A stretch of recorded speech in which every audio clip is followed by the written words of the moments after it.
好，嗯，歡迎大家嚟到漫遊，即係英倫生活啊！咁啊，繼續係港漫出版社系列啦。咁今次咧，我哋就講1萬年啊！我有兩位朋友喺我身邊嘅，我唔知佢哋而家喺邊一個角落啊。咁啊，喂包括，hello，大家好，有阿俊啦，咁啊，另係俊仔，我外咧係俊仔，係就有余兒喺度嘅，係係，hello，hello，OK，係啦，同埋隻貓喺度嘅，隻貓喺度，係係啦，係。誒，你想係啦，好清楚，我想睇下後邊有啲乜嘢，想睇下後邊有啲乜嘢啫，有冇冇乜特別嘅啲唔見得，OK。人係嘛？我想睇下有冇啲，應該冇嘅，應該 OK 嘅，應該係啦。有冇應該。收埋啲龍虎豹啊？唔好攞出嚟住啊！我有啊，好啊，攞啊，出嚟啊，大佬。係啊，即係嗱，好難得啊！而家仲有實體書，係咁啊！嗱，講起即係港漫出版社啦，其實咧都有一間係即係以1萬年嚟講啦，都係一個相當之特別嘅一個出版社。點解咧？因為啊，其實講啲作品咧，可能我哋作為讀者咧，其實好多都係曇花一現嘅。但係有兩本書咧，喺出版嘅時候，或者甚至乎到而家啦，都係相當之有經典嘅價值啊！咁但係咧，即係首先都想講下啦。啊，如兒你係好早就已經即係一開始就已經即係加入咗一萬年，定係去到某個時候先加入一萬年嘅？應該神之領域中間，即係佢出到神之領域中間嘅時候，我就尾段嘅啦，應該差唔多尾段，我先係入去。嗱，因為咧，我唔知阿俊嗰陣時有冇睇咧，就係 One Comics 咧第一本書咧，原來唔係出薄漫嘅喎，佢係出咗本漫畫雜誌嘅，你有冇印象？冇，因冇印象啊？為我最主要嗰個記憶都係喺温水安群立傳咯，溫群係係啦。另外有啲短篇好似拳道係嘛？拳道已經最啊，後咁滯啦，我係最有印象呢兩本咯，係嚇，因因為幻為城啊嗰啲都有係。睇過下嘅嚇。原來即係其實我自己都唔記得嘅，因為我一開始都以為神領係一萬年嘅第一本書嚟嘅。咁但係如兒提一提啦，就 One Comics 啦，咁就係揾咗劍橋啦、劉雲傑啦、童業明啦，即係都改咗名叫童業明啦。咁啊，另外有梁偉豪啦，咁四個咧就出咗一本漫畫雜誌嘅。咁但係唔係好理想嘅。咁啊。5期左右啦，好似就完咗噶啦。跟住就出翻呢一個神之領域。我諗即係香港漫畫搞漫畫雜誌係真係有啲難度嘅。即係嗱，即係有我哋有讀者喺度啦，又有即係真係做嘅，即係阿余兒喺度啦。咁我問咗阿俊先啦，其實你覺得你作為一個讀者，其實你係咪都唔慣睇漫畫雜誌嘅咧？或者唔中唔係意睇漫畫雜誌嘅咧？唔係，我除咗買博漫咧，第一本就係邱福龍嘅《小魔神》之外咧，其實我第一本自己出錢買嘅咧就係買 Exam。嗯點解我會買 Exam 咧？就係以前睇盜版即係影印嗰啲龍嗯珠啦，你知係影嗰啲噶啦。睇完之後，即係見到個廣告，話下個禮拜有一本咁嘅書出，我以為就淨係龍珠啦咁樣，咁就20蚊都唔緊要啦。買咗入邊係有7個故事嘅咁樣，咁我其實基本上頭一兩年咧，我都淨係睇龍珠啫，其他嗰6個故仔我係冇睇，我係臨尾即係臨尾先翻睇翻，其實有幾個幾好睇嘅咁樣。咁其實我都幾接受到漫畫雜誌嘅，同埋我覺得即係以前細個唔識啦，睇落咗就覺得其實你睇漫畫雜誌係先會發現到啲滄海遺珠咯。可嗯能嗰個人唔出名，但係其實嗰個故事好睇嘅。我打個譬如，Exam 第一個故事就係嗰個講雙膊手嘅個橫江唔知乜鬼嘢嘅。嗯開頭我見到喂兩個肥佬打交又好鬼好睇咩，掉咗啦。哇！原來我臨尾一次過睇翻機嚟咧，哇幾好睇喎，幾過癮喎！嗯即係唔係我哋睇開嗰樣嘢，但係講嗰啲雙撲手嗰啲生活嗰啲心態，哇！其實又係另外一個味道嚟咯。但係如果你可能你要我自己買一本咁嘅嘢，我又唔會買。咁其實我漫畫雜誌我係幾接受到嘅，但係點解香港會唔得咧？我覺得啦嚇，就係入邊冇一個或者兩個係一個可以孭到飛嘅故事，去楞住其他，變咗就係可能你7個可能唔好意思啊，冇任何貶義啊，可能7個唔係一個好出名嘅主編夾粉去做嘅時候，變咗就係冇一個捏住，咁變咗就係你不斷咁出，其實都冇人睇，知名度唔夠，變咗係喺香港行唔到咯。因為我覺得啫，呢個就咁如意應該07年嗰時你就未加入啦，因為08年先有神之領域啦。咁但係嗯，用你嘅角度去睇，點解即係香港嘅漫畫雜誌係唔 work 嘅咧？即係好多間都出過啦，即係譬如話天下都出過啦，應該我冇記錯嘅話係嘛？有嗯，天下日本嘅應該係咪？係天下嗰本日本加啲本地，係即係天下少年啊嘛。純本地嘅其實好難，真係純本地。我哋都搞過，以前 One On 我咪我搞過嗰陣時，嗯嗯文傳好耐嘅，好似97定98年，嗯，都係有曾月泉啊，童賢明都係。係好似林長坤咯嚇，即係係當其時嚟講，佢哋都係一個新得嚟又都出名嘅人嚟，咁都唔得。咁嗯我覺得係個香港人唔中意睇呢一種模式咯。但係你話 Exam 點解得咧？Exam 因為當其時有龍珠啊嘛，龍珠個太勁啊嘛，真係實在，即係你好似係俾佢扯住嚟睇咁，你唔睇唔得咁。咁你嗰陣時天下少年好似係因為 Sam 登啊嘛，因為 係 Sam 登太勁喎又係，你一定要有一本即係咁嘅龍頭去但係其實香港嗰個周期上你都係你，因為你知道你會有單行本啊嘛，之後超多，後來啲人都係等單行本，除非你真係日本嗰個漫畫雜誌唔同，日本漫畫雜誌佢有咁多咁厚喎，佢本書咁厚，嗯佢係啊，咁厚，二百幾頁啊，佢咁好勁。厚，有咁多個古仔，咁你起碼有3、4個，我覺得好睇，我都可以買一本啊。但係你可能佢本身香港嗰啲本身可能都係得5、6個，咁我淨係追一個，咁我覺得咁不如我等單行本咯，咁樣係。因係嘛？為嗱頭我覺得係咁，先講啦，即係 One Comics 咧，就你話弱咩？又唔弱嘅，即係話有冇龍頭咧？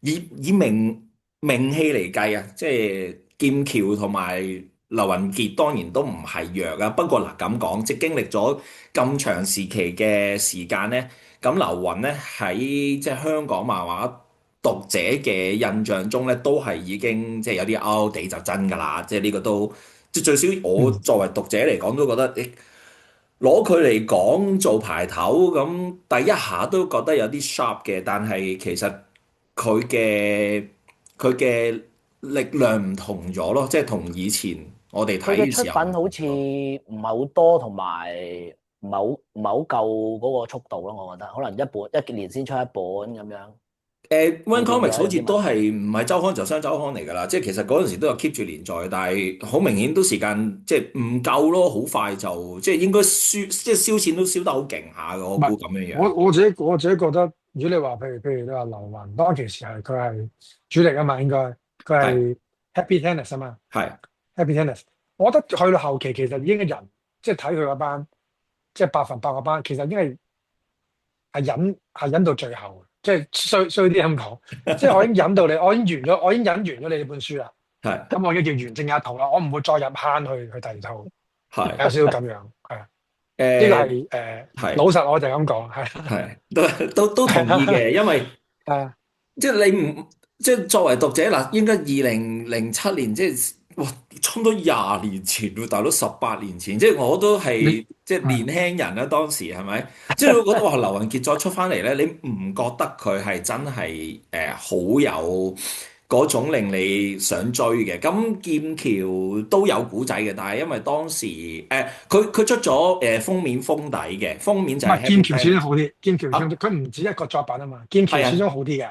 因為係啊，劍橋譬如佢可能你八仙道可能都 OK，然之後可能有幾本紅魔鬼嗰啲你唔好，然之後佢突然間就彈本拳王上嚟，令佢個標得好勁。即係嗯，劍橋喺呢一行其實佢係未走過噶嘛。係啊，係啊，劉雲傑有少少唔同嘅嗰個情況。劉雲傑就係我得一本，咁我一年一本，咁你啲人就係我買埋佢啦，買埋佢嗰種感覺。嗯，咁劍橋佢會即係有新作，你都會佢都會牽動到一班人去買佢嘅書。係，當其實我感覺係咁樣，即係劍橋係有呢種，我唔知係咪爆炸力啊！即係你四大名捕突然間佢又爆上嚟，佢有一種呢種爆炸力喺度咯。同咁如果埋用呢一度，sorry，我想嚇，問下劍橋，你會唔會覺得佢係一個幾勤力咧？其實會唔會？我覺得佢算勤力㗎啦，佢做到周刊，自己畫埋公仔咁都算勤力啦，係咯。係係，因為嗱，即係幾期之後，其實 One Comics 就接咗啦，咁所以咧，可能大家對呢一本作品嘅印象其實唔係好深嘅，咁然後咧，俾我一種好強嘅印象咧，就係1萬年咧，其實就係同劍橋好有關係，因為即係之後好多唔同嘅書咧，如果純粹以期刊港漫嚟講咧，都係劍橋做主力嘅，包括神嶺啦、溫群啦、即係城寨啦、幻城啦、城寨二啦，跟住溫群二啦，跟住新著四大名捕啦，跟住到拳道，即係你見到佢九成嘅書咧，一萬年都係同劍橋合作嘅。咁啊咁你冇辦法，嚇，因為你做周刊，你淨係得劍橋孭得到嘛。當其時，嗯，即係以周刊嚟計，係係。阿俊有冇睇《神之領域》啊？神之領域冇嗰陣時未睇係咪？好似係大陸小説改編噶嘛？唔係，幻城先至係。幻城先係係冇啊，嗰個冇。係神領都唔係好長嘅啫，出咗30幾期。神領係38期。係啊，咁神領其實我做咗少少功課，係都個古仔我覺得劍橋好容易俾人一種感覺就係、就開頭好勁啦，即係佢專心嘅時候都當然會好勁嘅。但係神之領域其實個古仔唔係好差嘅，因為佢都係一啲即係類似你當係好似殺道嗰種超能力嘅一啲技擊咁樣樣啦。咁科幻感劍橋都 OK 嘅，不過只能夠出到38期，我估個銷量都唔係真係特別好啦。但係如兒，你頭先又話你尾段嘅時候加入，你唔係負責呢本書㗎係嘛？我冇啊，我冇負責過，係，冇負責過，係即係咁跟住就到温上群俠傳。咦，咁你嗰陣時係加盟一萬年嘅時候係主要負責乜嘢嘢嘅？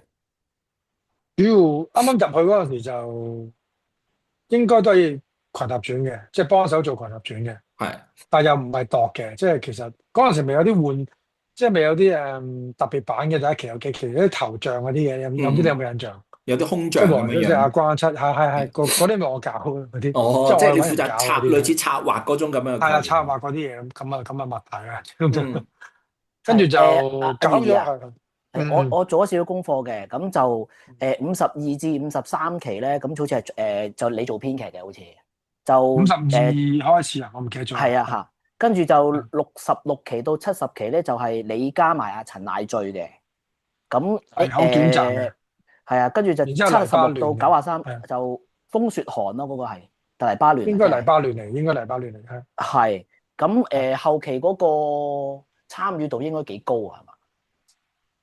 其實最因為佢林一嗰陣時佢唔度啦嘛，因為佢做其他嘢啊嘛，係咁公司未要我接手啊，但係跟住佢又冇，其實當其時就難接手，因為佢完全留一啲伏線，佢又冇同我哋講過佢想點嘅之後，因為其實佢有個夢境，我唔知點樣，我唔知你有冇印象，有個夢境好似係一開頭好似有個夢境咁我哋要兜翻嗰樣嘢，咁唔係都兜得幾靚啊！我記得印象中係兜到啊。兜到嘅，跟住後來去到點解我要抽出嚟咧？因為我要做城寨，好似開始要度城寨，咁啊要揾個人幫手。就陳乃醉其實就係温瑞安啲，我諗係啲讀者啦，即係啲好資深嘅讀者嚟嘅。咁啊就温大哥介紹嘅。咁但係發覺佢個漫畫語言就係爭緊啲啦，因為佢始終都可能唔係做漫畫，漫畫編劇好麻煩㗎嘛，你知道。咁就又唔係咁啱，咁咪所以又揾咗黎巴嫩咁做。但黎巴嫩就好似因為公司都希望我帶住條橋去嘅咁做，因為始終都係我接手之後，佢唔想咁即係換咗呢個人又變咗另一個風格，換咗呢個人又另一個風格，咁我本書會擺得好勁。咁我去負責去就算唔係我寫劇本，我都要揸住條龍骨咁樣行咁樣咯，係。我仲好記得咧嗰陣時咧，係因為動廢咧係有搞過一個即係網上嘅投票㗎。咁啊，最佳男主角咧，即係喺雲雲，你諗下，即係2009年、2010年咧，其實輸都仲唔少㗎嘛。關七係以大比數去贏咗最佳男主角嘅，即係我覺得好少可，因為你明明男主角係另外嗰兩個所謂正派，即係黃小石嗰咁冇嘅，啲正派。咁你火雲邪神都係男主角嚟，係咪先？即係佢奸角始終都有個魅力喺度，好難得啊！即係我覺得關七係好受歡迎啦，即係嗰段時間係好受歡迎。所以點解我頭先講話啊？佢寫到都唔係奸嘅，佢寫到又有情有義。係佢後來第二輯已經係主角嚟㗎啦。其實佢其他都係配角嚟。係係以我記得就係咁樣。關七，你覺得點解你哋會即係阿俊嗰陣時都有睇啦？你覺得寫得好唔好有咧？好。佢如果你比較嘅話，即係好似火雲邪神咁咯，即係開頭係奸嘅，但係佢又唔係奸得晒嚇，佢係同黃小石 friend 個打 band 係嘛？你喐黃小石，佢就即係殺晒你哋全部人啊咁樣，同埋佢誒係天下第一咯，一個打你十幾個咁樣，咁呢啲一定係最 high 㗎啦。佢嘅對手唔係渣嘅喎，係權力咩李尋舟係啊。蘇夢枕啊，嗰啲最勁嗰班幾個打佢一個都唔夠打喎，咁你咪覺得有個即係好似高潮完再打強心針之後，再另一個高潮咯，咪睇到好 high 咯咁樣嚇。係，尤其佢招破體無形劍氣，我覺得係即係出得好鬼有型咯。係，我係好中意佢嗰個安排嘅，即係開頭人哋以前啲招咧越勁咪越長嘅啲名係嘛？以前5個字、7個字、9個字、11個字咁加上去噶嘛，佢調翻轉。佢係開頭就破體無形劍氣啊嘛，跟住就無形劍氣啊嘛，跟住就劍氣啊嘛，跟住最尾有一個氣字啊嘛。咁其實我開頭睇咧，我覺得古古怪怪喎，唔係好夠勁喎咁樣。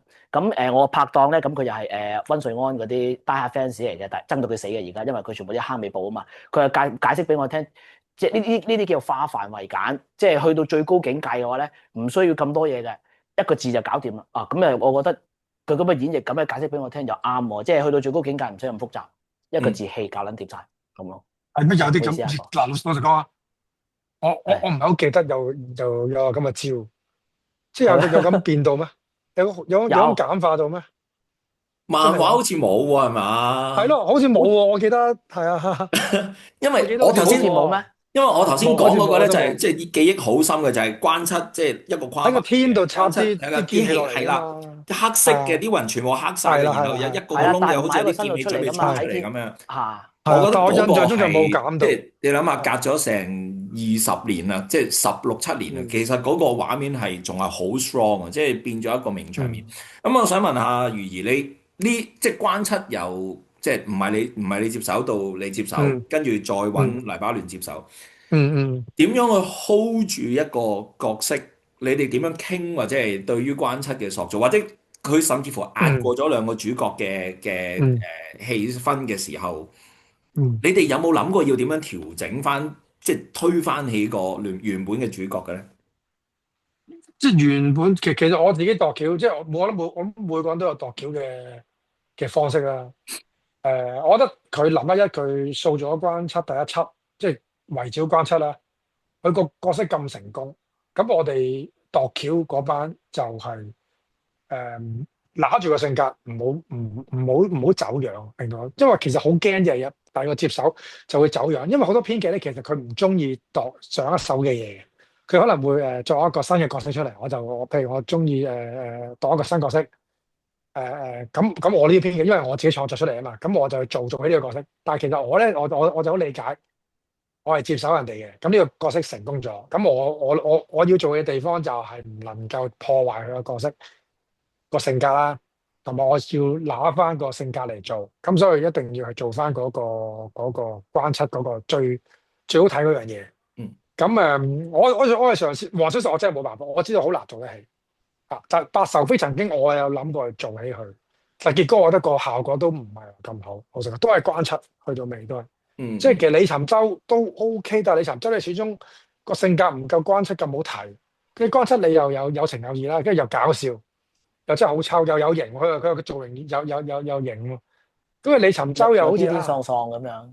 又爭啲咁樣咯個感覺，即係你自己寫李尋舟嘅時候，佢都係 cool 啊，即係誒，好似唔夠關七咁好玩咁喎。咁我哋自己投入咗關七個人物，咁自然應該咁講話，你要寫佢一個人咁嘅人，寫得好睇係已經好容易啦。後來即係受住情節，我唔敢講話好唔好睇後邊情節，但係要捉翻呢個人嘅性格，令到呢個人好睇係可以嘅。嗯。咁嗱，以我哋嘅角度咧，其實温群都算係好睇啦，而係且但係咧，即係好睇嘅書咧，即係港漫好鬼中意拖到即係老年咁長啊嘛。點解嗯，即係以你所知，點解最後又會決定完咗佢咧？定係其實唔係嘅，實際上個銷量已經唔夠理想到要出本新書咧？其實佢應該銷量係幾穩定嘅，以我所知幾穩定。咁但係又要突破，又好似好難，嗯即係要哇，我要上好難。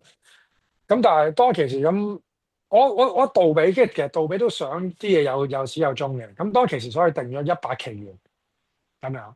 咁但係到最後咧，好似我同佢講話，打完關七之後咧，其實有段古仔係可以行嘅，即係關於蘇門枕。我話喂，但係咁樣咧，好似好奇怪喎，即係無端寫7期，關於蘇門枕，即係你關七打完唔記得打完邊個咧？你係咪李白尋州啊？壽飛、啊，白壽飛係。白壽飛、白壽飛、白壽飛，應該係白壽飛同皇上就決戰，嗯跟住我唔記得關七就碎片化咗去咗，穿越時空去翻現代嘅啦，好似已經咁。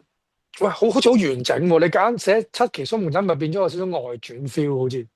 咁最後就咁決定，不如打完白神飛就完啦，完整啲咯成件事。雖然個係期數唔完整，係啊，係。係啦，咁樣咁所以跟住就係咁，係就成債啦。跟住成就啦，係啦，係啦，係啊，跟住就成債，即係以博漫嚟講就係成債啦。但係嗯嗯，點解會即係因為原本係你嘅小説嚟㗎嘛？點解最後會傾成咗一個咁樣嘅製作咧？其實最早期喺《溫上俠傳》中間，其實我唔記得五六十期左右啦。跟住杜比已經睇完小説，咁佢話喂，好似日有一改咁樣，咁啊就所以問我，不如攞嚟改，咁就但係嗰陣時唔係諗住劍橋嘅，諗住係另一個主筆嘅，咁啊約咗出嚟，約咗出嚟之後就可唔可以佢又冇乜開名啊？反應，唔好啦，冇搞佢啦，係啦，冇乜反應，但係又話會做，咁啊後來就冇再聯絡我哋啦，就應承咗之後就算咗，咁啊擺咗喺度啦件事，咁直至到佢哋決定群立轉公司決定群立轉要完，咁就開咗幾個題目，好似如果我冇記錯就係一個神雕神雕俠侶，跟一個就係吸血鬼科幻吸血鬼，嗯咁就同埋城寨，咁後來就好似揀咗科幻吸血鬼原創嘅，咁嗰陣時冇編劇，得我編劇，咁我就度咗一期，即係個朗嘅度晒，跟住度咗一期，然之後度完之後咧，好似我依稀好似覺得有啲問題，就因為我唔識度科幻其實，咁我好似嗯有少少夾硬度咁樣，咁我就誒度完一期之後同你講，喂，好似唔係好得喎，唔係幾好睇喎，我驚度落去揦嘢喎，有少少咁樣。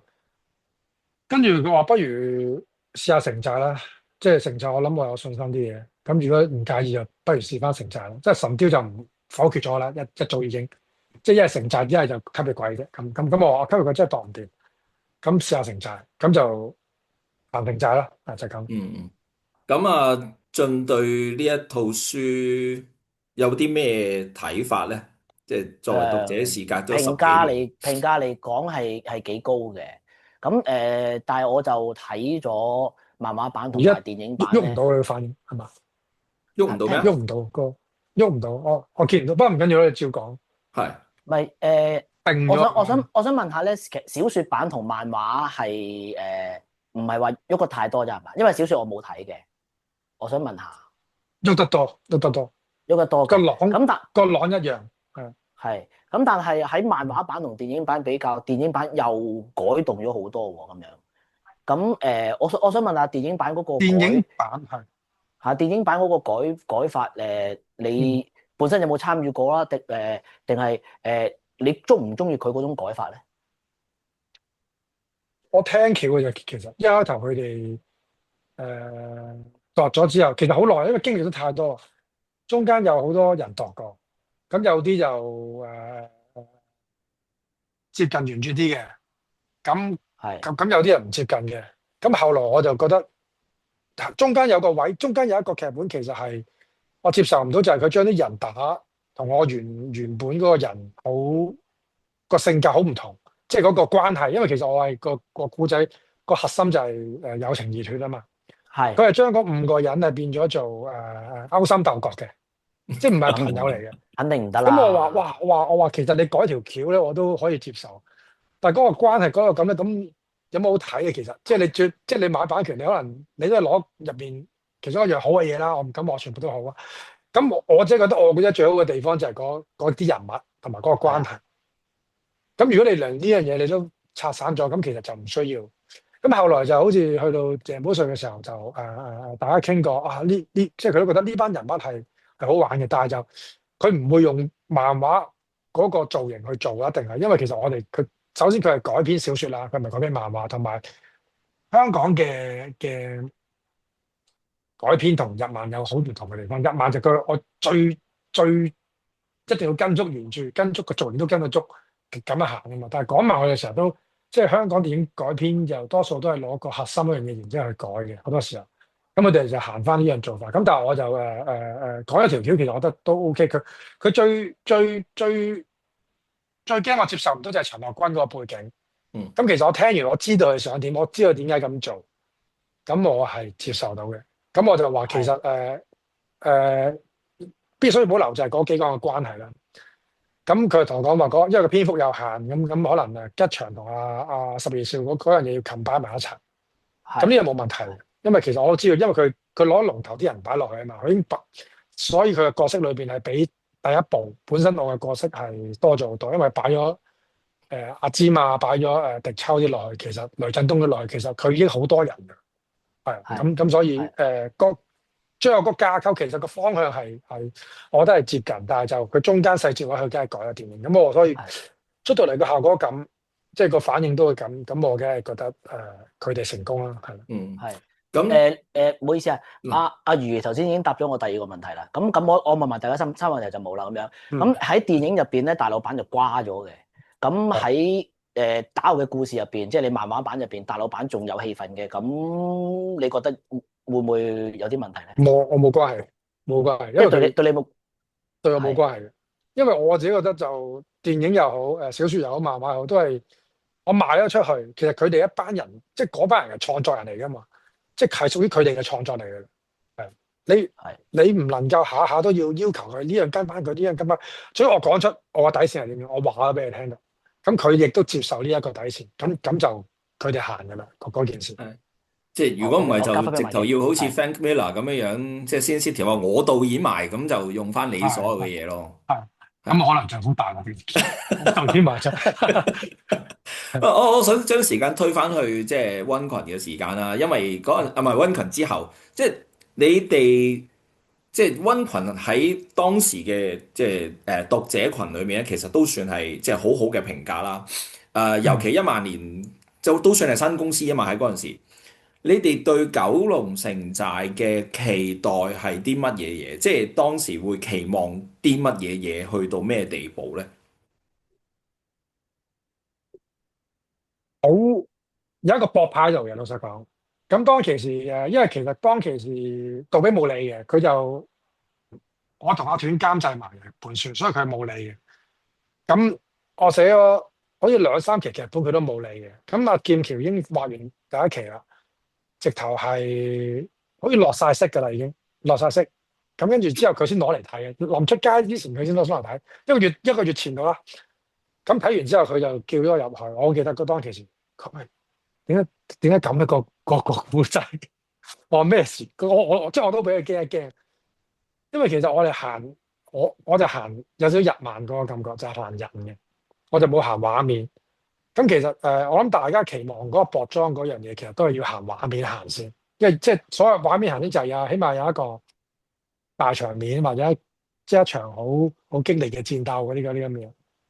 咁其實我自己覺得喺我係就咗薄裝，我係行咗第一期，我係有畫面。如果唔係我連嗰啲打我都冇，其實我可以。咁但係佢哋睇完之後，佢哋覺得咦好似好靜喎，成本書即係唔似創刊號。咁我就俾咗幾個公司有其他人睇過，咁都有呢個感覺。咁我覺得咁會唔會係我嘅問題咧？真係，因為其實即係我自己都會冇乜信心，其實有少少。跟住大家其實都唔係好大信心。跟住我就話，其實我覺得第二期有翻薄裝嗰種感覺嘅。咁我就即係叫做同我哋講唔使驚，第二期會係翻嗰隻 feel 噶啦。咁佢係嗰陣時當公司有諗過，不如1、2期一齊出啦。如果係咁，如果你覺得第二期好睇，咁佢哋睇過第二期都係好睇，即係有翻嗰種感覺啦，即係嗰啲叫做嗰種搏慢嗰種節奏啦，係啦。咁但係諗諗下又好似好奇怪，一次期就出，即係唔知點解要咁做咧咁。咁所以就唉算啦，搏一搏啦，咁咪都係出第一期先。咁當其時就同我講話如果唔得嘅話，本書唔得嘅話，你邊個位可以完？咁我就話圍城完咯，即係打完大老闆圍城完咯，大概12期到啦。咁樣講應哇，該咁冇蝕唔死啩？信心啊！係啊，咁樣嘅係當其時咁係啊。咁咪我咪預咗係圍城嗰度完咯。當其時出創刊號嗰陣時就係咁係樣啊。即係出創刊誒號，反而嗰個憂慮係大到咁樣樣喎，即係係啊，因為始終想像。佢唔係一樣佢唔係一樣主流嘅嘢。當其時嚟計，因為係你即係劍橋寫古惑仔已經唔係主流啦，即係寫啲社團書啦，叫做幫會書啦。咁再加上佢又唔係嗰種，又唔係牛佬嗰種嗯黑社會喎。係，咁啲人會覺得我係聽到第一期我係俾人插嘅，即係話好不倫不類嘅成件事。我都記得啊，我都記得啊，係係好不倫不類。誒咁我其實係冇乜信心嘅啦，已經覺得快啲完咗去，快啲完咗去咁樣咯，係啦。希望唔好蝕太多錢咁。因為咧，頭先係你之前講咧，你話鋪咗城寨係12期完啊嘛，咁我當其時都有睇嘅，咁俾我嘅感覺咧，佢其實真係好有趕收工嘅嗰個感覺嘅，因為嗯阿陳樂軍好快就即係俾大老闆即係打巢咗，跟嗯住就匿埋入城寨咁樣，但係佢嗯嗰個感覺係好急速，跟住就識咗幾個 friend，嗯跟住有一種山雨欲來嘅感覺，跟住就好似嚟一場大決戰咁樣，跟住去到最尾係龍捲風夠長，跟住先至掃走咗大老闆，但係跟住之後嗰個節奏咧就正常翻啦咁樣，嗯係咯，真係好有呢個感覺，呢其實冇影響嘅，因為好快已經知道唔會完嘅。係即係所以你所講嘅嘢應該係唔關事嘅，係本身個唔係嘅，節奏真係咁快啫，個節奏真係快啫。哦係啊，OK，完全唔關蕭陽事嘅之後就，因為開因為頭真係好其實急嚇，係因為我記得應該唔急，應該我覺得係咁上下，係鋪排係去到第3期入城嘅，跟住就扯住佢。其實你所謂覺得急，可能係因為我係盡量度到佢冇乜一幕接一幕咁樣做，可以咁係講。咁係，因為我出因為咧街嗰時，我印象中就已經寫到係第4期或者第5期嘅啦，所以其實冇頭幾期係冇得喐噶啦啲嘢。咁佢已經出咗2期，已經知道應該可以去噶啦件事，所以就應該冇12期嗰個念頭好快已經冇咗噶啦。嗯係，因為你嗰個節奏真係比一般嗰晚嗰啲係急好多，同埋信息量其實因為我哋睇開咧，以嗰2、3期嗰個信息量咧，其實可以講到6、7期嘅，我覺得嚇，同埋係開頭對阿陳樂軍嗰個描寫好似唔係好夠，因為你冇時間描寫佢任何嘢啦，佢已經俾人打到一仆一碌咯咁樣嚇，咁樣咯，係有兩個做法嘅，係。即係如果你要描寫一個人，亦都可以你邊走邊描寫嘅。咁有啲大公司就好中意用啲旁白嚟交代佢啲嘢，跟住有啲散格咁樣做，咁就好快去建立嗰個人啦。即係佢用呢個手法。咁其實我盡量就行故事，令到個人物出嘅。咁所以佢識朋友啊嗰樣嘢，其實都係一啲側邊描寫呢個人咯，即係咁樣。即係每個人嘅手法唔同，係。咁另外仲有一樣咧，你同阿劍橋合作咧，你同佢撞橋咧，佢會唔會俾意見你㗎？即係你可能寫個劇本俾佢，佢話喂佢想咁樣改啊，或者係佢唔通知你，佢喺畫面上面用佢自己方法表達，咁佢係咩方式做咧？佢係因為開頭會傾多啲，但係順咗之後，其實都冇乜點傾。老實講，即係咁係造型上面有傾咯，係。即係淨係跟你個劇本，佢就自己純粹係佢會加嘢嘅，即係其實大家都知道ending 唔喐得，個方向唔喐得，咁中間當然有啲搞笑位，佢拿手啲啊，咁佢會喐嘅，有啲對白佢都會改嘅。咁其實佢交稿嘅時候，我已經知道噶啦，因為我要起字噶嘛，起字嘅時候我已經知道佢有邊啲位喐咗啊咁啊，但係喐係喐細節嘅啫，佢唔會喐大橋嘅，係啦。係。咁係經過溝通之後先至會出啦，定係唔好通知你？總之我想咁就咁。佢因為佢講一啲嘢咧係唔會影響大橋嘅，所以即係譬如我唔知你有冇印象有一期大老闆佢諗嘢，佢嘅紋身㗎嘛，跟住諗嘢突然間變咗個問號，跟住突然間變咗個喺個頭度感嘆號。係咁呢啲位係啊係啊係啊，呢啲位係佢加嘅，一定係，因為我寫唔到嘅呢啲位直頭。係咁變咗呢啲位佢一定唔使通知我，因為影響唔到條橋噶嘛，影響唔到大老闆係之後嘅故事噶嘛。係咁呢啲佢唔會同我講嘅。咁如果佢話喂，佢對譬如佢即係有啲位佢話喂，好似通唔通咧？即係佢可能我自己寫都有盲點噶嘛。我寫出嚟可能我嗰陣時覺得通，原來經過去睇，原來佢咧有啲唔通，佢會同我講翻。咁執唔執？即係你睇下執唔執啦咁樣。即係我覺得好似有少少問題喎。咁通常佢咁講完，我都會再係好似有啲問題，咁咪再執翻咁樣。但其實冇乜拗撬嘅，即係唔會以前曾經同佢啲主筆啦，即係可能大家都唔成熟，我又唔成熟啦，咁變咗佢踢橋嘅時候，可能就踢到好穩陣啊，咁啊大家又撞來撞去，都撞唔到嘢出嚟，咁變咗成日就你眼望我眼咁啊，跟住度唔到啊，即係佢又穩陣，我可能又話你使乜咁大反應，即係嗰啲咁嘅細，即係後生嗰陣時會即係嗰啲叫咩啊？頂撞多少少啦，即係可能係我又唔滿意你啊，你又唔滿意，咁大家坐喺度鬥我睇下點咯。咁啊，你周刊你始終都要出㗎，即係咁冇嘅。去同劍橋去合作冇呢啲問題，因為其實佢好成熟。當其時嘅我都係可能都開始成熟啦，咁變咗大家都好了解對方嘅優點同埋缺點喺邊度，咁盡量都做得都順暢。係。嗱呢阿後會唔會次係咪再同加文先？係咪你第一次同劍橋合作㗎？混合轉哦，係接係係。手嗰陣時啊嘛，即係，所以其睇到實你哋已經喺呢一段時間就培養咗一啲，即係我哋叫做默契出嚟㗎咯喎。唔係其實群立轉嗰陣時就好嘅，即係佢又咁啱俾我開，差唔多成年同佢合作。咁我已經知道劍橋哇邊啲位，其實劍橋咧好醒，真係好醒。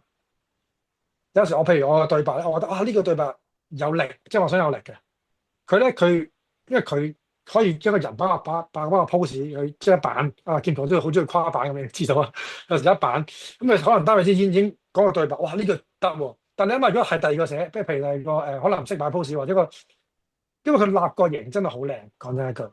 你譬如第二個，我要講一個對白，好重嘅，我要一版。如果佢個姿勢爭少少咧，其實嗰個就變咗無力同埋會好凍嘅。有時候會即係咁，我覺得哇，劍橋呢樣嘢係佢先做得到。即係老實講，即係擺 pose 有型嗰樣嘢係佢先做得到。咁我有時覺得咁唔使打啦，即係因為我唔知你有冇印象，成就好多時我都唔會打好多後期，我就覺得文搶我都可以做到嗰個叫做張力啊嘛，即係佢都做得到，咁我咪唔需要刻意去做好多動作。咁好多時 ending 我哋都唔會用動作嚟做 ending，我係用文氣嚟做 ending。咁呢樣嘢係因為我喺佢身上知道佢有呢一種迫力喺度，咁我覺得我唔需要咯，即係唔需要好似以前咁一定要一刀劈落嚟，你估佢死唔死咧？即係唔使呢啲，唔使搞呢啲嘢咯。係阿俊，你頭先係咪有嘢想問啊？係啊，你之後係咪會再同阿劍橋會有合作咧？我諗短期內都冇，短期內係咩？哎呀，我以為有添，冇嘢啦咁。即係得一個啫，你咁樣問法佢都做龍虎門咯，佢都做龍虎門咯。所以咪即係問緊你係咪會做龍虎門咯？我唔會做龍虎門，我冇做，我一定會做龍虎門。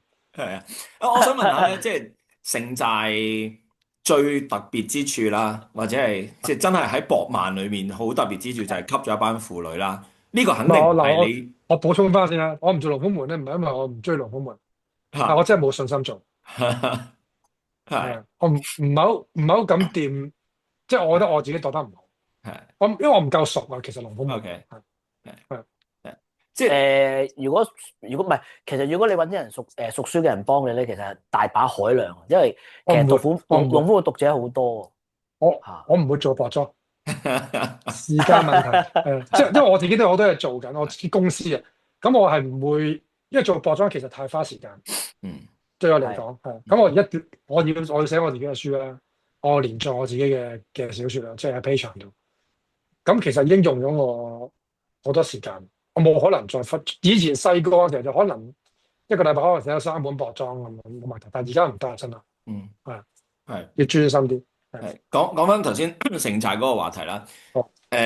吸咗班婦女啦，當然係唔係你最初想象噶啦，但係對於呢一個咁樣嘅現象，第一佢哋有冇 last 到而家繼續成為你嘅支持者啦？第一啦，第二就係對於當時啊，即係你哋喺間公司裏面見到一種咁樣嘅現象，有幾驚訝咧？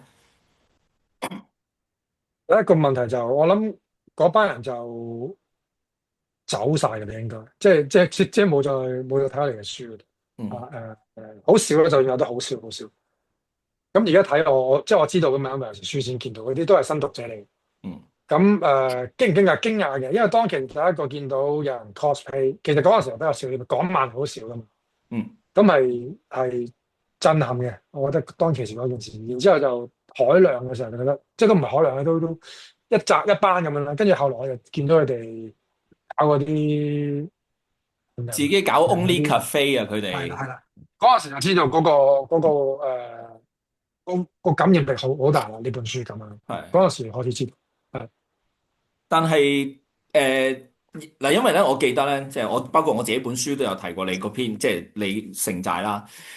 嗰陣時其實係有一班即係傳統嘅直男讀者係好唔中意你哋寫得咁好似係為咗班婦女嗯服務噶嘛。嗱，第一有嗯，冇真係故意為咗班婦女服務冇啦？第二冇冇。你哋又點樣睇呢一種咁樣嘅即係討對立，論咧？又稱唔上拗撬，都冇人同佢哋拗過，係咯。冇得冇唔理喎，其實我哋好啊，少理，因為其實你我嗱一來我話冇專登去服務嗰班人啦，老實講。咁你要唔中意佢哋去睇港漫，咁我控制唔到噶喎，我冇逼力，唔得，你要中意佢哋睇港漫，咁佢真係唔中意啊嘛，佢唔中意呢班人睇啊嘛。咁佢又話我去服務，我冇服務過佢，即係我做過啲咩情節出嚟，你服務過佢，你係咪咧？即係譬如好衰嘅一樣嘢，我覺得男人嗰個情義去到某一個位，誒講啲對白嘅時候，即係可能就講啲對白就觸動到嗰啲婦女啦。即係譬如我有印象最深就係譬如吉祥嗰時慢嗰陣時候，跟住阿大出嚟救翻佢，然之後阿大就講話，個男人要有啲戰績先 man 嘅。跟住阿吉祥就好似話係咪真㗎？即係佢嗰陣時已經爆咗㗎嘛隻眼面，跟住阿大幾時呃過你？即係其實我嘅語氣係即係好難咁樣講，咁冇乜嘢啊。咁佢哋覺得呢個語氣哇，即係好有嘢咁樣。係咁呢啲我冇辦法㗎喎，係咪先？你唔係本身我唔係，即係我唔係寫緊去 意料之 BL 呢樣外咯。嘢啊嘛。嗯。係啊。咁其實我覺得男人情義去到某一個位，去到出生入死啊，去到尾，其實電影都係咁嘅，去到同生共死嗰個位，其實你都有呢一種關係嗰種感覺出咗嚟。嗯。咁佢哋父女眼咪睇到呢樣嘢咯。咁可能嗰邊嘅讀者會覺得我去專登去服務佢哋咯，但係其實我係冇嘅，我同劍橋都冇。係喺城寨最高峰嘅時候，個銷量係高過温群定係低過温群啊？最高應該係高過嘅，應該係高過嘅。係即係所可唔可以以透露下個數字咧？數字我真大係唔記得，約幾多？同埋呢個係公司，我唔知係想唔想透露，我都費事講啊。係嚇，即係所以如果嗱，因為即係大家都可以想像，如果城寨高過温群咧，我自己個人嘅判斷應該係10000年即係最高峰嘅時候嚟㗎咯以書數嚟嘅應該薄裝嚟嘅係應該喜羊羊再高啲。喎。係嗱，喜羊羊最高峰嘅時候可能喜羊高啲，都唔出奇啊！我真係唔係好記得，係係，即係，但係嗱，你頭先提過呢一個咧，就係喜羊羊啦。因為咧10000年咧，其實並唔係一間只出薄漫嘅漫畫公司嚟嘅。咁喺2010年嘅時候咧，包括喜羊羊啦，你頭先提過啦，跟住咧揾咗阿光，即係中國光咧寫文具戰士啦。唔係嗯好長嘅，即係精裝書嚟嘅。咁啊，然後咧有貓十字嘅無名騎士啦。貓十字嘅無名騎士我都有買嘅，阿光嗰本我就冇買到啦。嗯咁嗯嗯，其實當時係唔係即係杜比或者以你嘅觀察，就係公司其實係想向即係兒童嘅方向去發展。其實留一本主力嘅薄漫就即係畢竟你哋都係薄漫嗯嘅即係出身咁樣樣啦。咁但係其實主力係想做多啲嗰邊嘅嘢咧。講少少都得嘅。其實城寨 keep 住一段時間係過萬嘅，但係嗯你話去到幾萬就梗係冇啦。老實講，嗯即係 keep 住過萬嘅有一段時間。咁點解會做呢個兒童書啊，係，貓實子，應該係無心插柳，哦，無心插柳。因為當其時好似因為我唔記得咗1萬年最早期係有其他股東噶嘛，咁嗰個其中一個股東其實就係同喜羊羊有關係嘅，哦，咁啊，所以就叫我哋去做薄裝喜羊羊。我唔知係杜比自己做嘅薄裝，即係叫佢做啦。總之杜比就做咗薄裝，點知就好爆啦，薄裝已經好爆，然之後就做埋小説啊，做埋一啲誒遊戲書啊，咁咪影咪一紮兒童書咯，就係咁。咁文具戰士當其時就係諗喂，喜羊羊搶到人哋嘅版權，咁我哋都既然行得到呢條路，咁不如就喺喜羊羊個版權未完之前，我哋做翻啲自己嘅版權嘅書，即係兒童書。咁但係文具戰士我度嘅，咁係唔得嘅，即係反應係唔好嘅，真係。咁可能我度得唔好，亦都唔出奇。咁總之唔中啦，成件事係咁樣。嗯。所以當時其實係冇任何動機，其實係即係想好主力或者好專心搞即係兒童嘢，因為我見你哋其實都多兒童嘢噶嘛。我諗我哋咁講啦，即係我哋做我哋個博漫，即係港漫出身就梗係想做港漫啦。咁但係就成個大氣候，當其時公司即係揾錢啊，個人你覺得個氣候都係兒童書啊嘛。咁我哋順住條勢去，不如就一邊做兒童書，一邊做翻港漫咁樣咯。即係兒童書就真係揾錢嘅，咁港漫就我諗情意結再加，因為有班人都喺度啊，即係做港漫嗰班人都喺公司，咁加上劍橋，咁我哋都做港漫噶嘛。咁雖然嗰陣時我當喜羊羊啫，但係其實都想做噶嘛，嗰件事係咯咁樣。咁既然，因為其實你如果一本港漫咧，就老實講，你燈油火蠟嗰樣嘢就拉晒一本書度就好個開支就好大嘅。咁而但係原來你有兒童書去攤分晒咗個燈油火蠟嗰樣嘢，咁嗰本薄咗書，其實個評書數你咪低咗咯，咁咪有得做咯。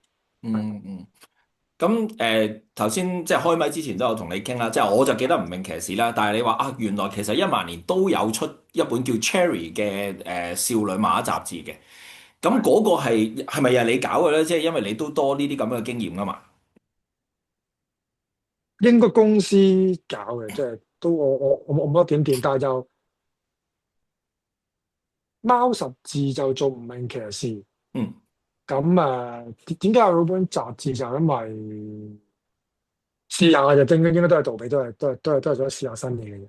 即係因為喜羊羊都做過雜誌噶嘛，因為如果冇記錯，即係薄啲嘅雜誌嗰啲，所以佢應該都係想試一啲路咯。當其時即係叫做你公司穩定有收入，咁你就諗新嘢啦，可以係咯咁樣。即係所以其實就係溫群同埋城寨兩本書，即係叫做奠定咗1萬年可以再開拓。咁當然咧，頭先講喜羊羊最好賣啦，即係3本書加埋就奠定。咁利潤最高咯，因為佢評書數低啊嘛，你可以咁講。係。咁城寨一就唔係好長嘅，即係我印象之中我都記得係唔長。32，係啊32期。因為你本身本小説都薄啦，即係以當時嚟計，咁所以冇特別。點解唔即刻就已經係城寨二係走去改編郭敬明嘅幻城咧？當其實好似去到中間嘅時候，就有人揾1萬年，就有冇興趣做呢個幻城？咁當其時推銷嗰位仁兄就話可以幫我哋將本書帶去第啲地方啊，即係個書度會大啲啊。咁郭敬明嗰本書當其時喺內地係好勁嘅，咁我都覺得如果入到內地咁都應該勁啦，本書都即係就算即係多個市場咯。咁所以就做幻城啦，因為其實劍橋都中意做科幻嘢，咁公司又都想咁咪完咗城寨咪開個本咯，即係咁樣嘛。佢嗰時幾好嘅，因為我因為城寨好賣而續落去，就有膽量去試新嘢咁樣咯。咁啊，大家都覺得幻城應該點都會勁過城寨嘅，因為劍橋係科幻底啊，即係劍橋唔係幫會底啊嘛，應該話佢唔係幫會底，城寨都有咁嘅成績喎。咁你加翻個喺計數上面啦，佢係科幻底，咁如果做幻城，咁咪勁咯。即係加埋可能郭敬明有啲喺內地嘅名氣，咁點知可能我唔係科幻底，最大鑊就係撲得都幾勁喎嗰本。嗰本係第一期做得好靚嘅，我印象，我覺得係又唔係太差嘅，即係個古仔唔係太差嘅，老實講。誒，就唔知點解就係唔受，就係唔受，嗱，認真講，真係受唔起。真係受唔起啊嘛！係啊，即係我都唔知啊，真係受唔起。嗰陣時角色唔吸引咯，你問我翻就，好我個係啊，可能係古仔又唔係因為話陣味嘅咩啊？問題啊。會唔會係可能係當真係時香港人唔係好接受國內嘅小說改編落嚟咧？我唔知啊，真係呢個，我因為其實因為我覺得我嗯係你揞咗，即係你揞住，我唔話俾你聽呢本係國外作為小說，劍橋寫科幻，咁你吸唔吸引啊？當其時覺得，即係我當佢唔係個小，唔係改編小說嘅，係原創嘅。我唔敢我諗會講噶啦，好啲喎。因為即係我自己當時即係城寨完咗，跟住講我有本幻城咁樣樣。係可能因為郭敬明會令到我有少少卻步，但係冇嘢㗎，即係我始終都會買㗎係咯，嘛。冇嘢噶嘛，係啊，即係我點都要買㗎嘛，即係尤其嗰陣時會做節目咁啊，一定會買啦。個問題係就係睇落都係唔係好 work 咯，即係可能個味係唔撞啊，即係譬如嗱，你嗯嗯嗯改九把刀嘅嘢就中啊嘛，係嘛？但係你嗰因為個我真係嘅嘢就驚科幻，係啊，就即係唔中咯。因為一來我自己係對科幻，我覺得冇乜研究啊。咁我嗯都同劍橋講呢個問題，跟住其實佢唔驚，因為佢話你交俾我，即係交劇本俾我，我就會加到啲科幻嘢落去㗎啦。即係我就改得到㗎啦。咁嗯另外，所以我嗰陣時應該有另外一個人幫我手嘅，嗰個人寫劇本嘅，嗰個人就對科幻熟悉啲。咁我就好似温群最後咁，我就度條廊咁樣，咁佢哋寫。咁但係出到嚟真係我自己捉唔到重點，成本書老實講，即係去到四五期，我究竟追緊乜嘢呢本書？有咩好睇嘅地方？我追唔到自己都係我諗我即係而家事後再睇翻，可能咧就係、即係你係一啲比較熱嘅人啊，係幻城係比較冷嘅，就算你成個通都冷好多㗎，喺個畫面上面。係啊，所以可以就咁講。唔撞咯。亦都可能我俾嗰個小説嗰個角色，因為我唔可以改到佢變成我係好我即係佢唔係路飛啊嘛，即係你俾路飛我寫，我可能寫得到咁出奇，即係可能即係嗰啲熱血嗰樣嘢。你本身好 cool，佢兩個角色好 cool，咁我冇理由突然間好 cool 變咗，哇好耶衝啊！即係嗰啲你冇晒嗰啲嘢寫，咁你一定係大家對話又好似好難，可能又有好似個性格就係咁樣。你咁嘅性格咧，老實講 cool 嘅性格好難做嘅。即係好難做到好睇。咁你連兩個主角都係 cool 嘅時候，咁變咗個古仔，你學你話齋，未有種好爛嘅感覺。係即係畫面，你哋都做到好冷㗎，所以睇落好。因為佢係冰之國係啊，咁樣噶嘛。係啊，係啊，係啊，係啊。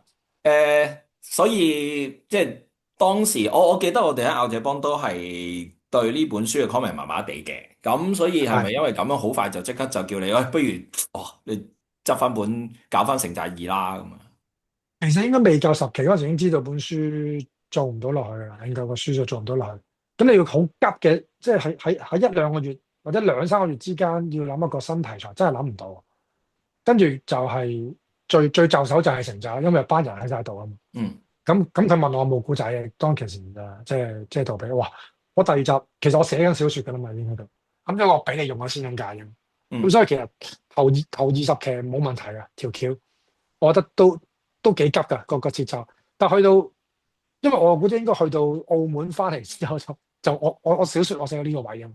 咁變咗我就要即刻度啦，就係又變咗薄裝嗰個問題就係個禮拜度過啦，即度，咁你冇睇咯。去到中段嘅時候，但有啲位我覺得係又好睇翻，就因為我已經度咗雷公子個結局㗎啦嘛，所以結局我覺得一定會好睇嘅。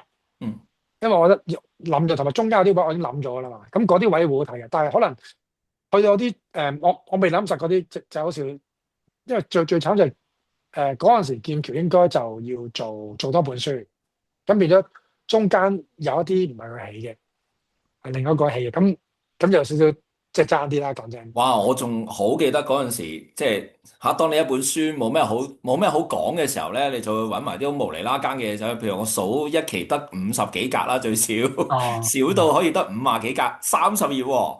一係咧就係係講緊啲對白五十嘅時候咧，係幾集可能係佢起喎，50冇幾集可能冇頭㗎，即係就算我哋哦，係啊，講嘢咧，係啊，係啊，淨係見到係啊，頸㗎咋。係啊，即係我睇完，哇嬲到我咧，即係因為當其時佢應該係做緊另一本群俠二，應該如果冇記錯嘅話。差唔多會撞到時間嘅，因為九龍城寨二係2011啊嘛，咁啊，但係你係因為有過百，兩本書一齊出嘅。係啦過百期，咁2012年就温群二噶啦，係係係。温群二你咁變咗有冇份？你冇份掂㗎啦嘛？我冇啊，因為我要做城寨啊嘛，我點樣係做兩本書？係係温群二係林一一編嘅。係啊，係都係一係即係揾翻佢翻嚟搞嘅。咁係。嗰陣時，即係經過咗環城嘅失落之後，其實公司有冇，即係你哋公司其實有冇一種擔心嘅問題咧？好似又冇乜喎。嗯，我當其時感覺唔到啦，最起碼，因為係，仲係喜羊羊啊嘛，你仲有知道有城寨二啊嘛，嗯即係你唔係冇嘢喺手，嗯，係咁咪係，衰都係16期啫，衰盡都係環城都係。哦，係，喂，但係16期咁咪可以衰，即係每個月蝕幾廿萬噶嘛？你哋我唔知，我唔知，我唔，每個月蝕唔到，會計唔應係我，該會計唔係我唔知，因為佢哋喜羊羊仲出緊，仲有係係。錢翻嘅。咁你話環城佢哋應該蝕得起嘅當其時。係因為你哋其實好似你頭先話齋，仲有好多兒童書，譬如有啲咩歷係啊。險恐龍島啊，跟住嗰啲遊戲童書啊，即係如果我印象最賺錢嗰本應該係薄裝嗰本喜羊羊，因為喜羊羊佢個薄裝喜羊羊同埋一本精裝嘅小說喜羊羊咯，係，因為始終都有 TVB 啊嘛，即係入咗屋啊嘛，都過萬書嘅，係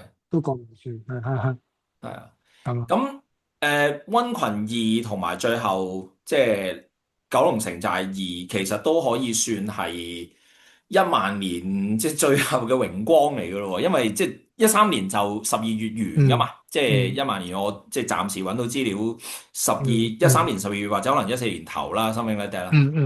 因為14年就賣咗俾文傳啊嘛，咁所以喺嗰段時間，你即係除咗1萬年之外，你哋嗰陣時點睇成個行頭咧？其實我自己唔樂觀嘅，我一直都唔樂觀。我做緊城寨二嘅時候，我係覺得做到幾多年咧，即係自己可以做到幾多年咧，所以先至諗出嚟搞小說啫嘛，即係做創造館啊嘛。咁所以喺城寨唔係喺1萬年未完嘅時候咧，我已經同佢講，即係同杜比講，喂，我想出嚟搞啊自己咁變咗城寨，我就兼住幫你做住先啦。咁後來佢未被收購嘅時候，我已經走咗噶啦，所以係，我睇翻杜係比嘅專欄，你好似都係2013年頭定或者2012年尾走。半年到啦。我走咗之後，佢半年到就被收購咯。哦，咁就差唔多呢啲時間。13年咯，係啊係啊。咁所以我啊個人不嬲都對，可能我有啲位係樂觀，有啲位我唔可以話灰，但我 feel 到做咗幾耐咧，即係薄裝書仲可以做到幾耐咧？咁我喺漫畫圈又可以做到幾耐咧？因為我唔想繼續咁樣做薄裝落去啊嘛。咁咪既然我行到小說條路，我點解唔試一試嘅？即係咁樣，所以當其時係想咁樣試啫。嗯係係阿俊咧，阿俊對於即係嗱，因為你頭先都有講啊，仲有睇拳道啊，我龍抬頭當然都有買啦，因為即係有阿寶喺度啦，有鍾英偉啦，咁同埋佢原來有一本叫《新著四大名捕》，我真係完全冇印象，有即係揾8期啊。資料先見我都到嘅啫。冇，我都冇印象，我都冇印象呢本。係啊，原來有本《新新著著四大四大名捕》，名捕嘛，係啊。係啊，我係反而有留意呢本嘢嘅，但係我冇睇過嘅就係，因為其實四大名捕有好多個排頭嘅，有四萬名捕，有少年四大名捕咁樣。咁究竟係點樣個故事係點咧？咁樣即係以我所知咧，係好似玉記嗰個四大名捕咧，就算阿劍橋畫完收檔之後咧，好似個故事都係未完嘅。跟住又開咗個少年四大名捕，唔知做咗幾多期咧，跟住個故事未完嘅，又收咗檔，跟住出新著四大名捕，我心諗。係，都應該因為你自己本身太亂，同埋你前邊已經未完，你又開本新故事，我肯定買開嗰啲一定唔賣帳咯。咁呢本嘢所以係8期咯，其實8期係多噶啦，應該係4期嘅啫，應該係。嚇咁咯。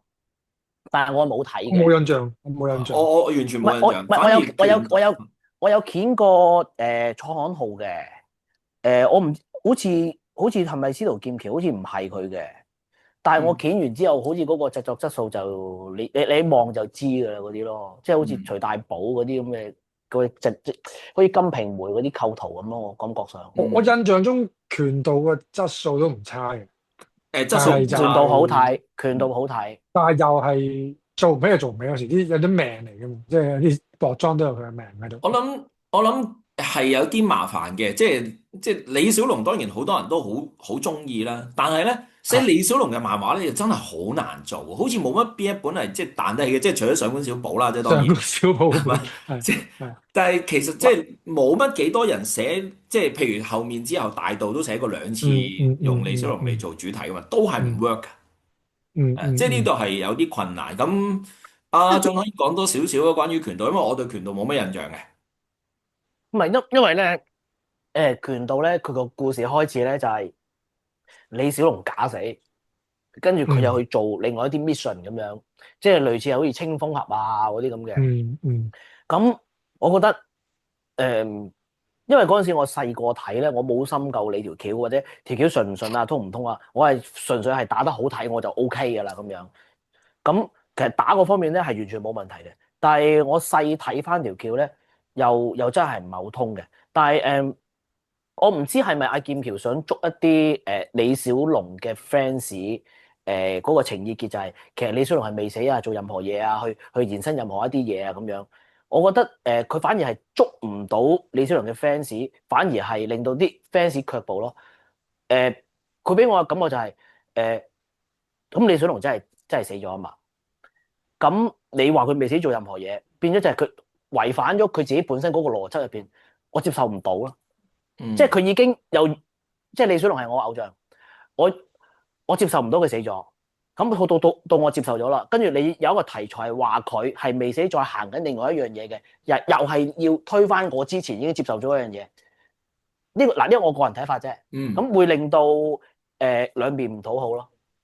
同埋就係你講。唔係我就覺得冇乜所謂嘅，即係只不過係唔知點解就係唔中咯。咁但係我估計都玩咗呢個玩咗個小彩蛋嘅，就係佢哋個反派就係關七啊嘛。呢個係我估計佢唔賣得個原因咯。我估計啫。係，唔係咁當然即係唔知道咩原因啦。到最後係啊，即係但係質素係唔錯㗎。其實我覺得最後10000年嘅最後兩本書《龍抬頭》同埋《拳道》，以畫面嘅質素嚟講係唔錯嘅，但係就係講唔好個古仔咯。拳道其實我覺得有權再行遠啲嘅。因為其實我好似睇下阿劍橋嗰個專欄，好似話一早已經係鋪咗係10零期完咁上下嘅啫。就算係賣到書，佢都唔會繼續嘅咁樣。其實所以我有啲古怪咯嚇，因為其實佢質素佢都冇甩過噶嘛。咁如果你出到嘅話，佢唔出我又唔係好明咯嚇。但係你話嗰個龍抬頭咧，我就覺得有啲即係反高潮咯嚇，因為佢入邊嗰啲內容人物故事根本就係講緊玉皇朝入邊啲角色咁樣。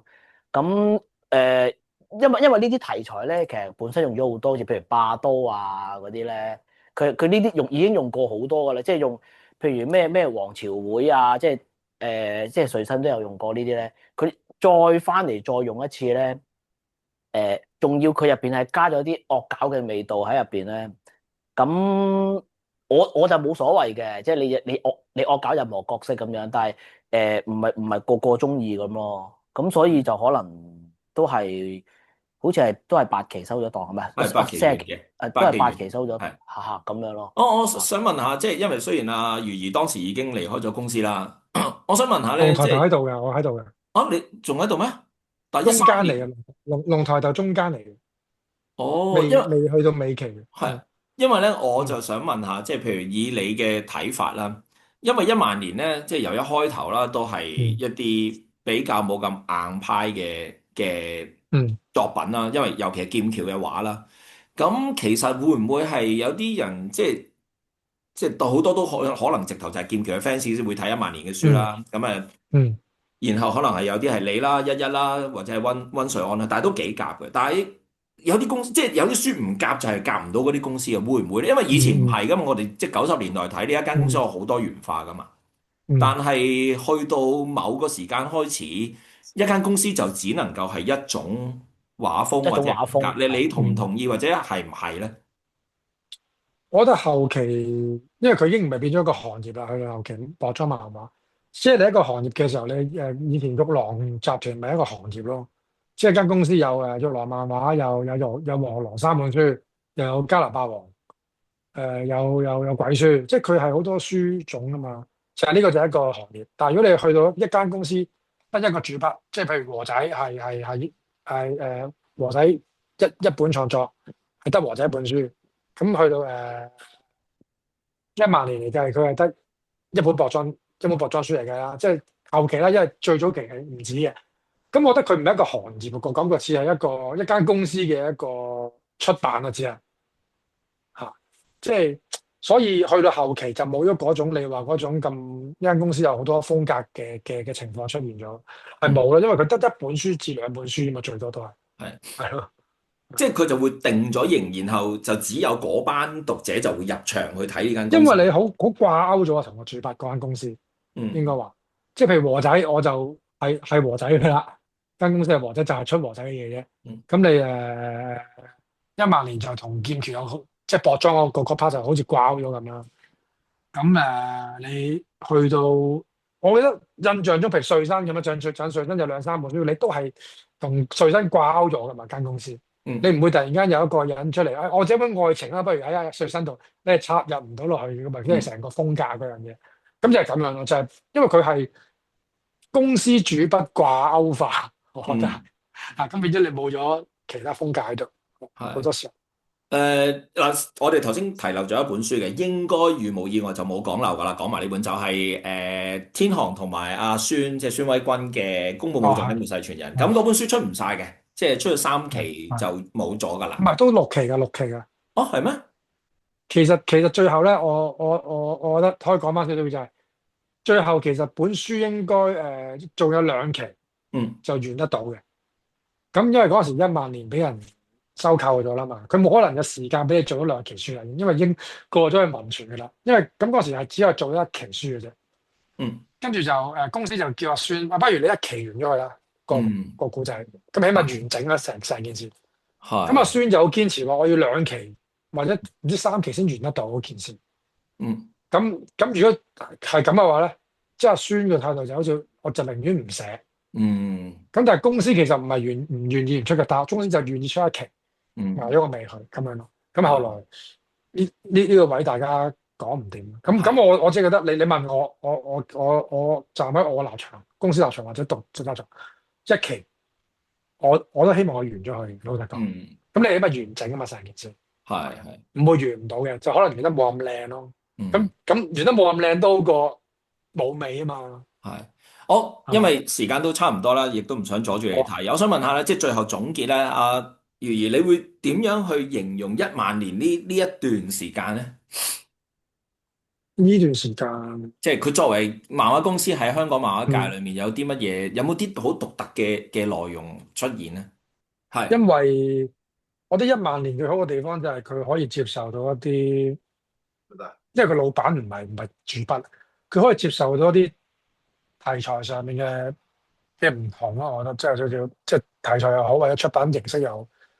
咁如果九龍城日呢個作品，即係佢係接受，但係我自己諗，譬如你攞俾黃生或者攞俾馬 Sir，佢哋都唔會做呢件事，因為其實佢哋自己未必會中意做呢一種題材先啦，首先，同埋嗰間公司嘅形象都唔會做呢樣嘢，我自己覺得係。咁變咗係。1萬年好嘅地方就係佢會試到一啲，譬如試到一啲咁嘅嘢，即係當然佢曼城都係試出嚟啦，當然曼城係失敗咗啦。咁即係佢會試一啲咁嘅唔同題材嘅方向嘅書咯，係嗯，有同第二啲公司唔同嘅地方就係咁樣，我真係覺得係。係。阿俊咧？如果以即係出版社周期嚟講咧，其實1萬年就即係我覺得係即係曇花一現咯，唔算話。因為如果你比較起譬如係天下、玉皇朝啊嗰啲，其實佢長時間喺個市面度即係 keep 住嗰個有個叫做誒話題喺度啦。咁1萬年可能除咗就係溫水灣群俠傳、九龍城寨、幻城嗰啲，跟住就冇，係咯。同埋就係俾一個好大嘅感覺，就真係好似係真係得劍橋一個係孭到飛咁咯。即係其他嗰啲其實譬如陳景團啊嗰啲其實有一大班係有實力嘅。不過可能係礙於即係香港嗰個即係主編制咧，永遠都係主編出名，即係個主筆出名啦。可能入邊啲譬如有實力嗰啲，就可能係變咗係即係實景嗰啲咧，就永遠就唔會話好出名啦。但係即係我而家即係接觸咗多咗啦，其實有好多畫手，即係唔係主筆啦，可能係做景啊，做即係勾頭嗰啲，其實都好強嘅。即係我覺得係香港嗰個市場啊，係限制咗其他人出到頭咯，變咗就係可能只係焗住要可能即係成個出版社可能真係要揾劍橋孭飛咁樣咯。我我喺呢度補充少少啦，即係同時間亦都係引翻阿豪，即係李仲豪啊，喺龍抬頭最後一期嘅嗰個專欄嘅講法，即係你頭先提到阿斷啦，即係陳景團啦，咁阿斷梗係勁啦，即係我哋都知道佢啲即係手工好強啦，但係咧嗱，我唔係講阿斷啦，因為其實只係阿豪自己講自己嘅經歷，佢就話佢喺抗視出身。一度都有機會做主編，但係其實佢到頭嚟發覺，寧願係做勾頭王咯，即係佢係自己自願，因為覺得即係主編嘅壓力好大啊，冇得休息啊，或者係又要孭飛啊，咁所以你話有啲即係部分人冇機會好似主編咁樣出名，其實有啲人係自己選擇嘅，其實即係唔係個個都純粹係被嗰個環境逼到哦，淨係得主編出到名咁樣，唔完全係咁樣樣嘅。因為其實我覺得你一本薄裝漫畫嚟計，你一定係你冇辦法，主編一定係最緊要，個靈魂嚟噶嘛，個主編係靈魂嚟噶嘛。咁佢最出名亦都好合理嘅喎，佢係一本書嘅靈魂。咁當然你會有啲人好勁，黃曼源好勁，佢即係阿梁哥好勁。當然佢喺佢個範疇好勁，但係你講到一本書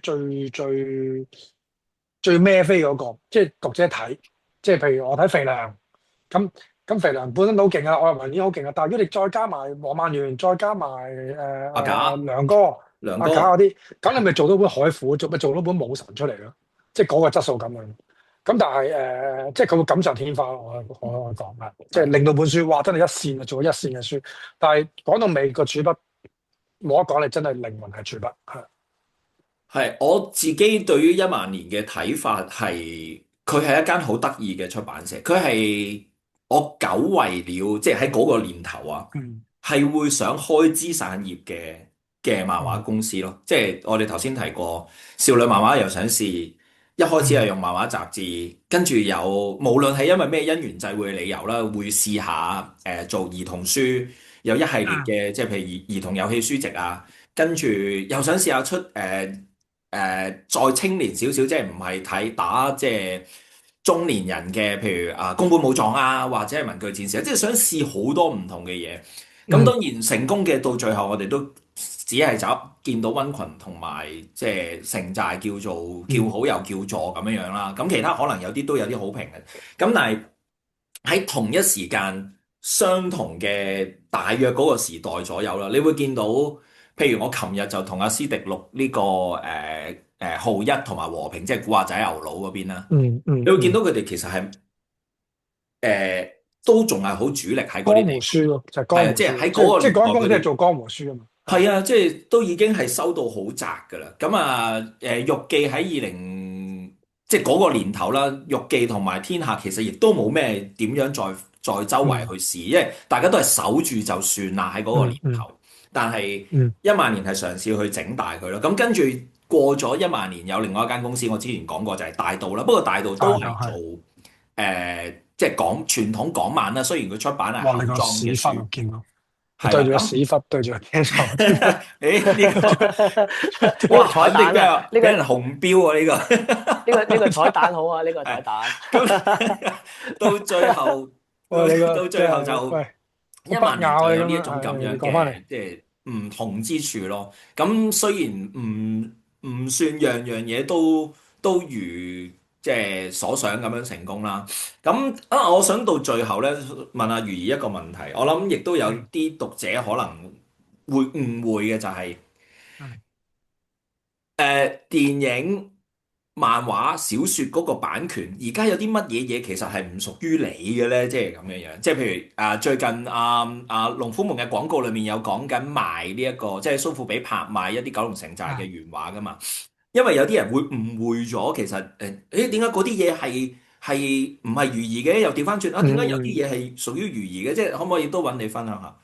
其實源頭一定係小説嘅源頭，即係最嗯根源嗰個位。即係總之你要做任何嘢，其實都係要，因為我同1萬年簽咗張即係有個 deal 嘅，其實佢會城寨嗰個漫畫版權其實係個版權其實個年期完咗噶啦嘛。理論上，即係譬如你温水一球傳，其實佢同温水簽完就完咗就完噶嘛。但我同佢嘅關係其實好，其實佢係代理住呢件事。即係屬於司徒劍橋嘅漫畫版，即係呢個造型啊。咁佢係可以做其他嘢，但係都一定要大家雙方同意先可以做啊。咁所以變咗佢可以去拍賣一啲原畫。即係都同你咁有聯絡過，知道嘅。佢有同我講咗先嘅，嗯即係同雙方同意咗先可以做嘅。有啲嘢，即係譬如如果有一日佢有人想攞劍橋造型去做一啲手遊，佢都一定要係即係得到我哋同意先可以做得到嘅。咁呢樣嘢。咁所以個源頭始終都係喺個小説度。咁譬如電影我買咗俾佢，咁當然佢拍完電影嗰個製成品啦，嗰個版權一定係屬於電影公司，即係亦都等於劍橋版嘅漫畫版。漫畫嗯就一定係屬於1萬年嘅，因為佢哋制定咗啦嘛呢件事。嗯但係完咗就其實就唔可以再續落去嘅嘛。咁調翻轉頭，我而家譬如我自己出信一傳，咁其實係我係可以做呢件事噶嘛，但係我唔可以用翻佢嘅造型咯，因為個造型已經係屬於咗1萬年嘅啦。但係我係可以做任何嘢嘅，即係咁樣咯。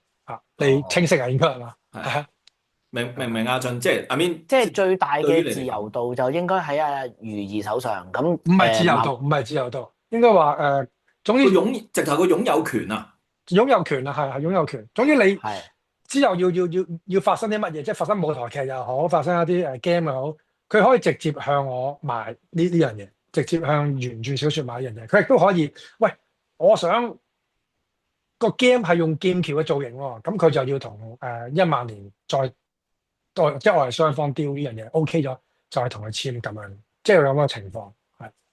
即係唯獨明白漫畫明白明白版嗰啲係造型，因為係係1萬年造型嘅， 1萬年係啦係啦，係啦，即係所以就電影嘅造型亦都係屬於電影嘅，我亦都唔係啦可以攞起電影嚟，我自己出本漫畫先，我係唔可以咁做嘅，係因為都係嗰件成品就係佢哋嘅啦嘛，屬於係係係咯，咁所以咁都幾即係細喎1萬年，呢個我覺得得意嘅，亦都我稍微提一提啦，即係都算係一個特別嘅地方，就係其實九龍城寨咧，當年咧即係同阿 Charles 傾，你哋同阿 Charles 傾咗出咗個 football game，咁都係少有地即係港漫龍虎門當然都有出過一啲直接嘅 card game 嗰啲對戰卡咁樣啦。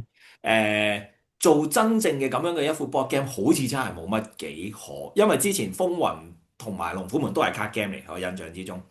咁所以即係發出嚟嘅嘢都算幾大咯，係啊。1萬年就大約係咁樣啦，非常之感謝兩位啦，咁啊感謝余兒啦，亦都感謝阿俊啦，咁啊同我一齊吹咗個幾鐘頭水啦。咁啊，真係今日掹車邊啊，今日。余兒嚟緊有啲咩 project 可以分享下？啱啱出咗本信一傳漫畫，即係其實嗰本漫畫就，我覺得唔係一本獨立漫畫嚟嘅，佢係屬於一個小説，你要睇完小説再睇先至有嗰個感覺嘅。咁呢個假本嚟嘅，因為同有日本漫畫家都傾咗好耐。咁嚟緊就連載新小説咯，連載新小説咯，都冇乜特別。架勢堂嘛，你話係咪啊？架勢堂係咪？